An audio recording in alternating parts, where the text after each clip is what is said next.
Across the river, there was a man singing. I could hardly hear him, but occasionally a note floated across the waters. It was really a very beautiful evening, full of charm, strange silence that comes when the sun is about to set. And there was a beauty that could not be expressed in words. You felt it. You felt it through the very bones of your being.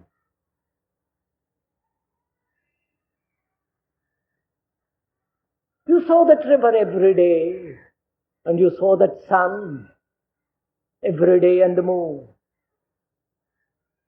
But that evening, there was a charm, full, quiet, and extraordinarily mysterious.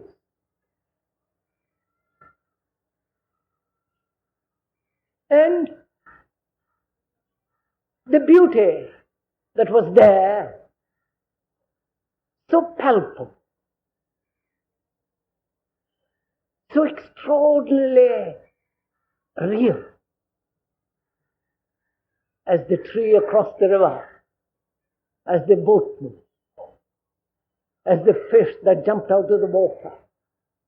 You felt it with a deep passion, with an intensity. Nothing existed. There was neither thought nor that peculiar emotion that comes when you see something very beautiful. Your mind, your body, your being was utterly still. And that beauty continued. You felt it throbbing in a deep silence.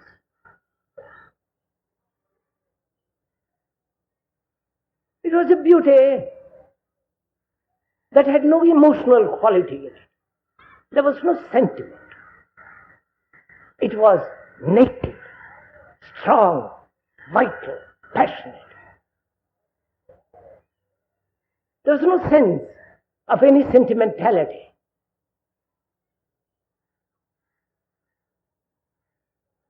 It was like meeting something face to face that is real, naked, complete in itself. We didn't want any imagination, any expression,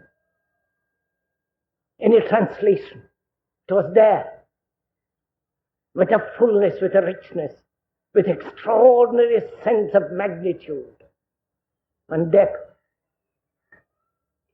One felt it. And the feeling, not the emotion, was the feeling that is aroused when you see something extraordinarily beautiful has nothing to do with sentimentality, with emotion, with any memory. All that's banished. And you're there watching an extraordinary thing, a part of your whole being, alive, vibrant, clear, rich. And there was a man sitting beside us. He was a sannyasi. He didn't notice the water and the moon on the water. He didn't notice the song of that village from that village. And he didn't notice the crows coming back. He was so absorbed in his own problem. And he began to talk quietly with a tremendous sense of sorrow. He was a lustful man, he said, brutal in his demands, never satisfied, always demanding, asking, pushing, driving.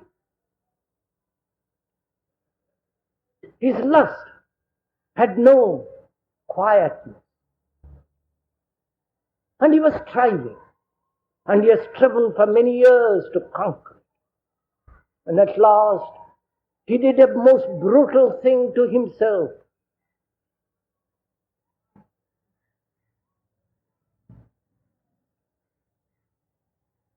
And from that day, he was no longer a man.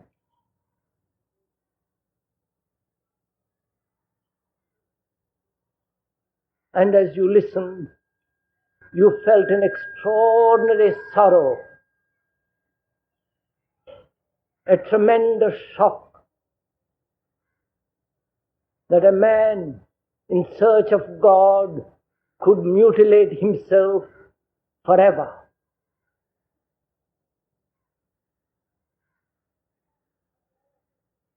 He had lost all feeling, all sense of beauty. All that he was concerned with was to reach God, torture himself, butcher himself, destroy himself in order to find that thing which he called God. He had formed an idea, and according to that formula, he was living. The formula was real. Not what he was seeking, not what he was trying to find out. But the formula, the form the mind had created, which saints, religion, society has said that he must do in order to find. And there he was, lost, destroyed, without sensitivity to feel that extraordinary beauty of that evening. And as it got dark, the stars came out full, wide, with immense space. And he was totally unaware.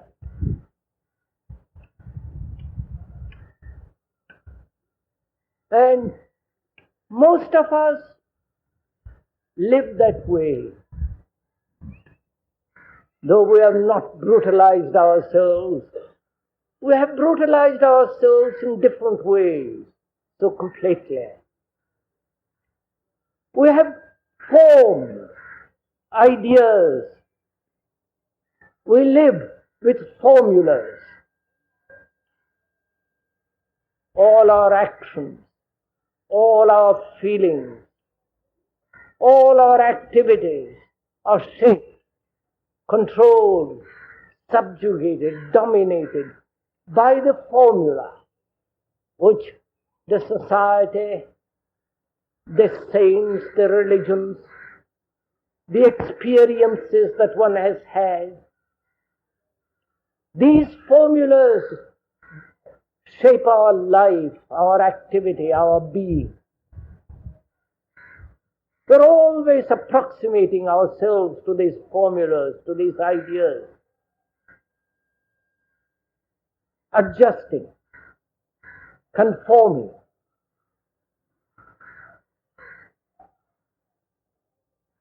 And when these formulas become very strong, as it is the case with most people,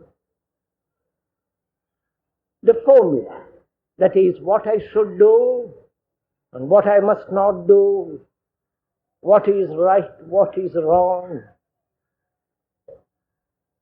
The pattern having been set,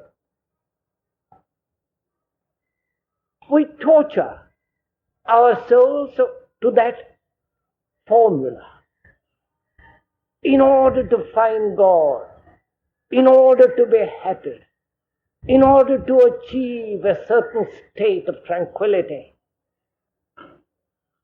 So, our minds are always forming ideas, patterns, formulas. And we shape ourselves according to those formulas voluntarily, consciously, or unconsciously, choosing some and rejecting others, rejecting those which are not pleasurable or not according to our tendency, our idiosyncrasies and our characters, or those patterns imposed by others, by society, by religion, by saints, by teachers. And if you observe your own life, you will see that you live and have your being and act according to this formula or a formula. You're never free of a formula. There the sannyasi went to the extreme torture because he believed in a formula, believed in an idea, which is a form of neurosis. And that is an extreme form. But those of us who have not so compulsive demand, we have our formulas according to which we are torturing ourselves night and day, consciously or unconsciously. We are torturing ourselves all the time. As long as the formula, the pattern, the idea exists, there must be conflict between that idea, that formula, and what is. And if one doesn't realize that conflict in any form, under any guise, for any purpose, noble, ultimate, any conflict in any form, under any circumstances, is a torture. It is a thing to be completely, totally avoided.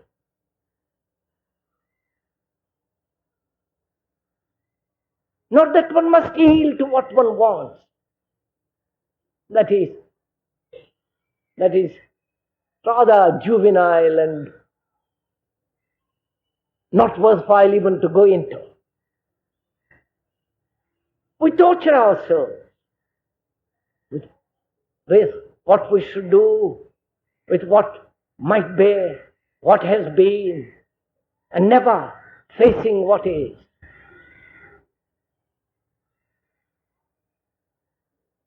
This torture, man has considered necessary through centuries upon centuries to find God. In India they do it one way, in Christendom they do it another. And those people who do not believe in God or in something beyond torture themselves with their ambitions, with their brutalities, with their compulsive demands, with their authoritarian rule and all other ways.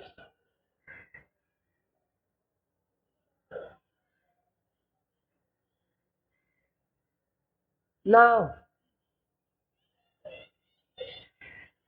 to understand reality, that thing which man has sought for million years, that thing which is translated by different minds, by different people with different tendencies, under different cultures and civilizations. That thing which is not completely reachable by a mind, which is merely tortured. First, it seems to me, that thing can only be realized when the mind is completely normal, completely healthy, untortured by any discipline, by any enforcement, by any manner of any kind of compulsion, imitation. Because the mind must come to it with youth, with freshness, untrammeled, unscratched, innocent, vital, healthy, completely original. Otherwise, it will never find it. Because the gods, the real gods, not the gods that the man has made up, the real truth does not want a mind that has been destroyed, petty, narrow, shallow, imitative. It wants a healthy mind to appreciate it. It wants a rich mind, not with knowledge, with innocence.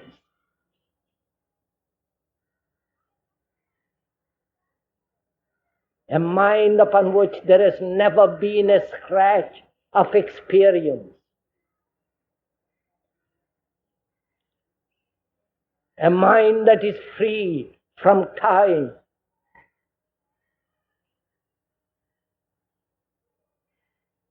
Otherwise, the gods that you have invented out of your own, for your own comfort, those gods accept a tortured, a silly, a mind that is being made dull. But the real thing does not want you.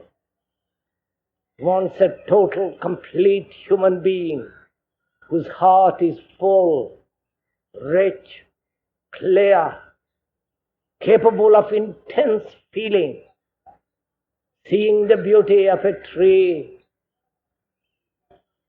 the smile of a child, and the agony of a woman who has never had a full meal.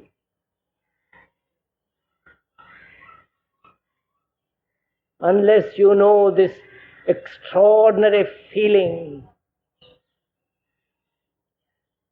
this sensitivity to everything, to the animal, to the cat that walks across the wall, and the squalor, the dirt, the filth of human being in poverty, despair. If you are not sensitive, which is to feel intensely, not in any particular direction, not an emotion which comes and goes, but to feel sensitive with your nerves, with your eyes, with your body, with your ears, with the voice, with the things sensitive completely, all the time. Unless you are so completely sensitive, there is no intelligence. Intelligence comes with sensitivity and observation. Sensitivity does not come with infinite knowledge and information. You may know all the books in the world, read them, devoured them, be familiar with every author, know all these things that have been said. But that does not bring intelligence. What brings intelligence is this sensitivity, a total sensitivity of your mind, conscious as well as unconscious, of your heart with its extraordinary capacities of affection, sympathy, generosity. And with that comes this intense feeling for the leaf that falls from a tree, with all its dying colors.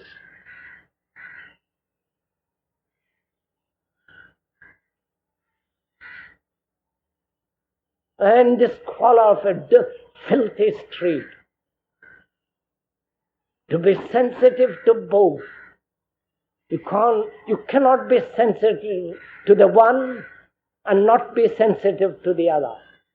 You are sensitive, not to the one or to the other. And when there is that sensitivity, with observation there is intelligence. To observe, to see things as they are without formula,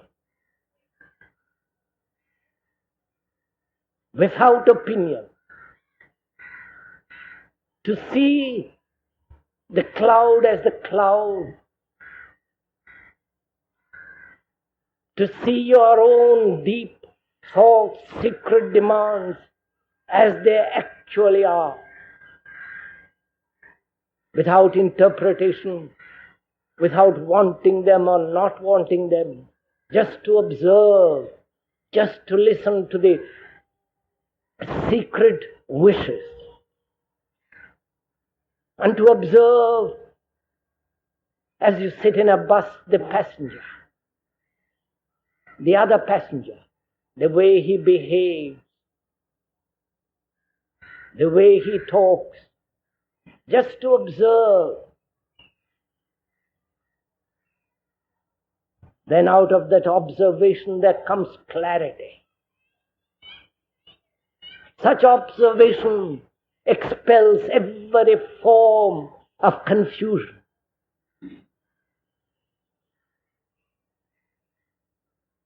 So with sensitivity and observation comes this extraordinary quality of intelligence.